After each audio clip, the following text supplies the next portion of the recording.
اعوذ باللہ من الشیطان الرجیم بسم اللہ الرحمن الرحیم۔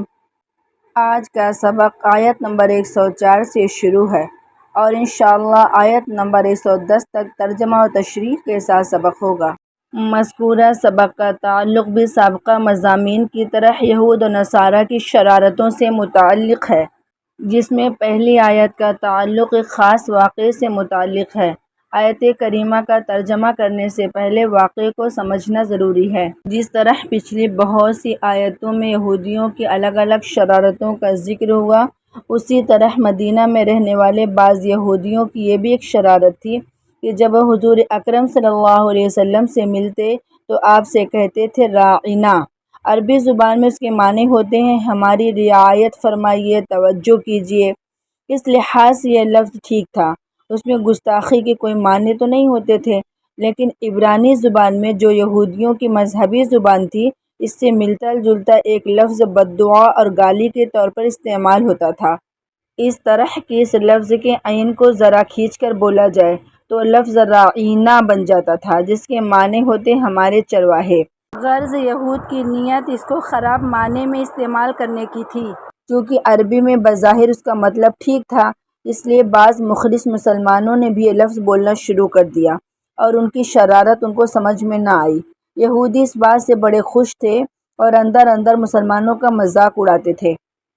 کہ اب تک تو ہم ان کو خفیہ ہی یعنی چھپ کر برا کہتے تھے، اب اعلانیہ کہنے کی تدبیر بھی ہاتھ میں آ گئی اور مسلمان بھی اس میں شریک ہو گئے۔ اس لیے اس آیت میں مسلمانوں کو اس شرارت پر تنبیہ کی گئی کہ آئندہ اس لفظ کے استعمال پر پابندی لگا دی گئی، اور یہ سبق بھی دے دیا گیا کہ ایسے الفاظ کا استعمال مناسب نہیں ہے جن میں کسی غلط مفہوم کا احتمال ہو یا ان سے کوئی غلط فہمی پیدا ہو سکتی ہے۔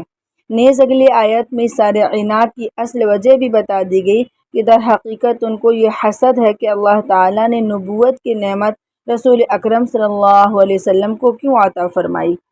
آیت مذکورہ سے ایک خاص بات یہ بھی معلوم ہوئی کہ اگر اپنے کسی جائز فعل سے دوسروں کے ناجائز کاموں کی گنجائش ملتی معلوم ہو تو یہ جائز فعل بھی اس کے لیے جائز نہیں رہتا، جس کی بہت سی مثالیں قرآن اور سنت سے بھی ثابت ہیں۔ ایک حدیث سے بھی ایک دلیل ثابت ہوتی ہے جس میں ارشاد مبارک ہے کہ رسول کریم صلی اللہ علیہ وسلم نے ارشاد فرمایا کہ بیت اللہ کی تعمیر جو قریش نے زمانہ جاہلیت میں کی تھی، اس میں کئی چیزیں بنائے ابراہیمی کے خلاف کر دی گئی تھی۔ رسول اکرم صلی اللہ علیہ وسلم فرماتے میرا دل چاہتا کہ اس کو منہدم کر کے ازسر نو بنائے ابراہیمی کے مطابق بنا دوں، لیکن اس سے ناواقف یعنی جاہل لوگوں کو فتنہ میں مبتلا ہو جانے کا خطرہ ہے، اس لیے ایسا نہیں کر سکتا۔ آیت مذکورہ یہ ہے، بسم اللہ الرحمن الرحیم، یا ایہا الذین آمنوا لا تقولوا راعنا وقولوا انظرنا واسمعوا وَلِلْكَافِرِينَ عَذَابٌ علیم۔ لفظی ترجمہ، یا ایہا الذین، اے وہ لوگو جو، آمنو ایمان لائے، لا تقولو مت کہو تم سب، راعنا راعنا، وقولو اور کہو تم سب، انظرنا یعنی انظرنا دیکھو، واسمعوا اور سنو، وَلِلْكَافِرِينَ اور کافروں کے لیے عذاب عذاب، علیم دردناک، عذاب علیم دردناک عذاب ہے۔ اور مکمل ترجمہ یہ ہے، اے ایمان والو تم نہ کہو راعنا اور کہو انظرنا اور سنتے رہو، اور کافروں کے لیے دردناک عذاب ہے۔ اگلی آیت میں ان کی شرارت کی وجہ حسد بتائی گئی اور ارشاد مبارک ہے، ما یود الذین کفروا من اہل الکتاب ولا المشرکین ان ینزل علیکم من خیر من ربکم واللہ یختص برحمتہ من یشاء واللہ ذو الفضل العظیم۔ آیت مذکورہ کا لفظی ترجمہ، ما یودو نہیں چاہتے ہیں وہ سب، الذین کفروا جن لوگوں نے کفر کیا، من اہل الکتابی اہل کتاب میں سے، ولا المشرکین اور نہ مشرکین، ان کی ینزل نازل کی جائے، علیکم تم پر، من خیرین کوئی بھی بھلائی، من سے، ربکم تمہارا رب، واللہ اور اللہ، یختص خاص کر لیتا ہے، برحمتی اپنی رحمت سے من یشاء جسے چاہتا ہے، واللہ اور اللہ ذو الفضل فضل والا عظیم بڑا۔ آیت مبارکہ کا مکمل ترجمہ: دل نہیں چاہتا ہے ان لوگوں کا جو کافر ہیں اہل کتاب میں سے اور نہ مشرکین میں سے، اس بات کا کہ اترے تم پر کوئی نیک بات یعنی بھلی بات تمہارے پروردگار کی طرف سے، اور اللہ خاص کر لیتا اپنی رحمت کے ساتھ جس کو چاہتا ہے، اور اللہ بڑے فضل والے ہیں۔ اگلی آیت میں اللہ رب العزت کی ایک سنت یعنی طریقے کا ذکر ہے کہ اللہ رب العزت کی ہمیشہ یہ سنت رہی ہے کہ وہ مختلف زمانوں کے حالات کی مناسبت سے شریعت کے فروعی احکام میں تبدیلی فرماتے رہتے ہیں۔ اگرچہ دین کے بنیادی عقائد، توحید، رسالت، آخرت وغیرہ ہر دور میں یکساں رہے ہیں، اس میں کوئی تبدیلی نہیں ہوئی، لیکن جو عملی احکام حضرت موسیٰ علیہ السلام کو دیے گئے تھے ان میں سے بعض حضرت عیسیٰ علیہ السلام کے دور میں تبدیل کر دیے گئے۔ اسی طرح رسول اکرم صلی اللہ علیہ وسلم کے زمانے میں بھی مزید تبدیلیاں ہوتی رہی ہیں۔ اسی طرح جب رسول اکرم صلی اللہ علیہ وسلم کو شروع میں نبوت عطا فرمائی گئی تو آپ کو دعوت کے مختلف مراحل سے گزرنا تھا۔ مسلمانوں کو طرح طرح کے مسائل درپیش آتے تھے، اس لیے اللہ رب العزت نے احکام میں تدریج اختیار فرمائی۔ کسی وقت ایک حکم دیا، بعد میں اس کی جگہ دوسرا حکم آ گیا، جیسا کہ قبلے کے تعین کے میں احکام میں بدلے گئے، جس کا ذکر آگے آئے گا انشاءاللہ۔ ان فروعی احکام میں حکیمانہ تبدیلیوں کو اصطلاح میں نسخ کہا جاتا ہے۔ نسخ کی تشریح انشاءاللہ آخر میں آئے گی۔ آیت مذکورہ یہ ہے: ما ننسخ من آیت او ننسها نأت بخیر منها او مثلها الم تعلم ان اللہ علی کل شیء قدیر۔ آیت مذکورہ کا لفظی ترجمہ: ما ننسخ جو ہم منسوخ کرتے ہیں، من آیتن کوئی آیت، او ننسیها یا اسے بھلا دیتے ہیں، ناتی لے آتے ہیں، بخیر بہتر، منہا اس سے، او مثلہا یا اس جیسا، علم کیا نہیں، تعلم تم جانتے ہو، ان اللہ کہ اللہ علی پر کل شیء ہر چیز، قدیر قدرت رکھنے والے ہیں۔ مکمل ترجمہ یہ ہے: جو منسوخ کرتے ہیں ہم کوئی آیت یا بھلا دیتے ہیں ہم، تو بھیج دیتے ہیں اس سے بہتر یا اس کے برابر کوئی آیت۔ تجھ کو معلوم نہیں کہ اللہ ہر چیز پر قدرت رکھنے والے ہیں؟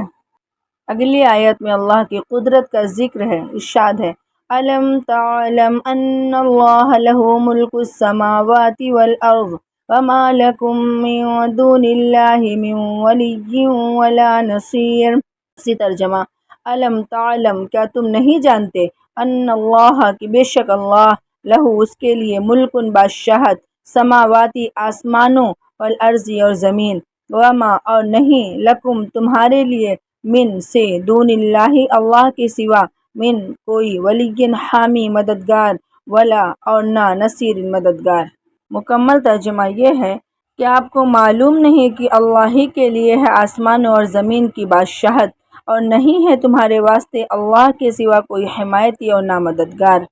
اگلی آیت میں بھی یہودیوں کو خطاب ہے کہ حضرت صلی اللہ علیہ وسلم پر ایمان لانے کے بجائے طرح طرح کے مطالبے پیش کرتے، اور ساتھ ہی مسلمانوں کو بھی یہ سبق دیا جا رہا ہے کہ جس طرح حضرت موسیٰ علیہ السلام پر ایمان لانے کے باوجود یہودی سے نامعقول اور غیر ضروری سوالات اور مطالبے کرتے رہتے، تم ایسا مت کرنا۔ ارشاد مبارک ہے: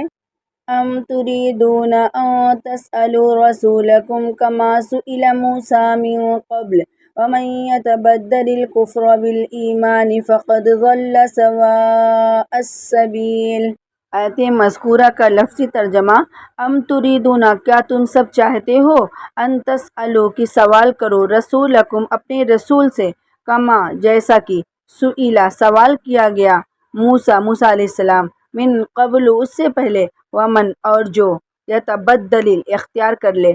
الکفر کفر کو، بالایمانی ایمان کے بدلے، فقد ضل سو بھٹک گیا، سواء سیدھا، سبیل راستہ۔ آیت مبارکہ کا مکمل ترجمہ: کیا تم مسلمان بھی چاہتے ہو کہ سوال کرو اپنے رسول سے جیسا سوال ہو چکا ہے موسیٰ علیہ السلام سے اس سے پہلے، اور جو کوئی کفر لے لے وے ایمان کے بدلے تو وہ بہک چکا ہے سیدھا راستے سے۔ اسی طرح اگلی دو آیات میں بھی ان کی شرارتوں کا ذکر کرتے ہوئے ارشاد مبارک ہے: ود كثير من أهل الكتاب لو يردونكم من بعد إيمانكم كفارا حسدا من عند أنفسهم من بعد ما تبين لهم الحق فاعفوا واصفحوا حتى يأتي الله بأمره إن الله على كل شيء قدير وأقيموا الصلاة وآتوا الزكاة وما تقدموا لأنفسكم من خير تجدوه عند الله إن الله بما تعملون بصير۔ آیات مذکورہ کا لفظی ترجمہ ود کثیر اور چاہا بہت سے، من اہل الکتابی اہل کتاب میں سے، لو یردونکم کاش کی تم سب کو لوٹا دے، من سے بعد ایمانکم تمہارا ایمان، کفارن کفر میں، حسدن حسد، من عندی وجہ سے، انفسہم اپنے دل، من سے بعد ما جبکہ، تبینہ واضح ہو گیا، لہم ان پر، الحق حق، فاعفو پس تم معاف کر دو، واصفحوا اور درگزر کر دو، حتی یہاں تک کہ، یأتی اللہ لے آئے، بامرہ اپنا حکم، ان اللہ بے شک اللہ، علی پر، کل شیء ہر چیز، قدیر قدرت رکھنے والا ہے۔ وَأَقِیمُوا الصَّلَاةَ اور تم نماز قائم کرو، وَآتُوا الزَّکَاةَ اور زکوٰۃ دیتے رہو، وَمَا اور جو کچھ، تقدموا آگے بھیجو گے، لِأَنفُسِکُم اپنے لیے، من خیر کوئی بھی بھلائی، تجدوہ تم اسے پاؤ گے، عند اللہ اللہ کے پاس، انا بے شک، اللہ بما جو کچھ، تعملون تم سب کرتے ہو، بصیر دیکھنے والا ہے۔ آیت مبارکہ کا مکمل ترجمہ۔ دل چاہتا ہے بہت سے اہل کتاب کا کہ کس طرح تم کو پھیر کر مسلمان ہونے کے باوجود کافر بنا دے، اپنے دلی حسد کی وجہ سے، اس کے بعد جب کہ ظاہر ہو چکا ہے ان پر حق، سو تم درگزر کر دو اور خیال میں نہ لاؤ، یعنی معاف کر دو جب تک کہ اللہ نہ بھیجے اپنا دوسرا حکم، بے شک اللہ ہر چیز پر قدرت رکھنے والا ہے۔ اور قائم کرو نماز کو اور ادا کرو زکوٰۃ کو، اور جو کچھ آگے بھیجو گے اپنے لیے کوئی بھلائی، یعنی ذخیرے آخرت کرو گے تو پاؤ گے تم اس کو اللہ کے پاس موجود، بے شک اللہ جو کچھ تم کرتے ہو دیکھ رہا ہے۔ ما ننسخ من آیت او ننسها، اس آیت میں کسی آیت قرآن کے منسوخ ہونے کی جتنی صورتیں ہو سکتی ہیں سب کو جمع کر دیا گیا ہے۔ نسخ کے معنی لغت میں زائل کرنے اور لکھنے کے آتے ہیں۔ اس پر تمام مفسرین امت کا اتفاق ہے کہ اس آیت میں نسخ سے مراد کسی حکم کا زائل کرنا یا منسوخ کرنا ہے، اسی لیے اصطلاح کتاب اور سنت میں نسخ ایک حکم کے بجائے کوئی دوسرا حکم جاری کرنے کو کہا جاتا ہے، خواہ وہ دوسرا حکم یہی ہو کہ سابقہ حکم بالکل ختم کر دیا جائے، یا یہ ہو کہ اس کی جگہ دوسرا عمل بتلایا جائے۔ اللہ جل شانہ کے احکام میں اور اس کے نازل کی ہوئی کتاب میں بہت سے احکام کو منسوخ کر کے نئے احکام جاری کیے گئے، اور اسی طرح ایک ہی نبوت اور شریعت میں ایسا ہوتا رہا ہے کہ کچھ عرصہ تک ایک حکم جاری رہا، پھر بمقتضیٰ حکمت خداوندی اس کو بدل کر دوسرا حکم نافذ کر دیا گیا۔ یہی وجہ ہے کہ کچھ جاہل یہودیوں نے اپنی جہالت سے احکام الہیہ کے نسخ کو دنیوی احکام کے نسخ کی دونوں صورتوں پر قیاس کر کے نبی کریم صلی اللہ علیہ وسلم پر زبان طعن دراز کی۔ اسی کے جواب میں آیت کریمہ نازل ہوئی۔ اس کے علاوہ نسخ کے اصطلاحی معنی تبدیل حکم کے ہیں،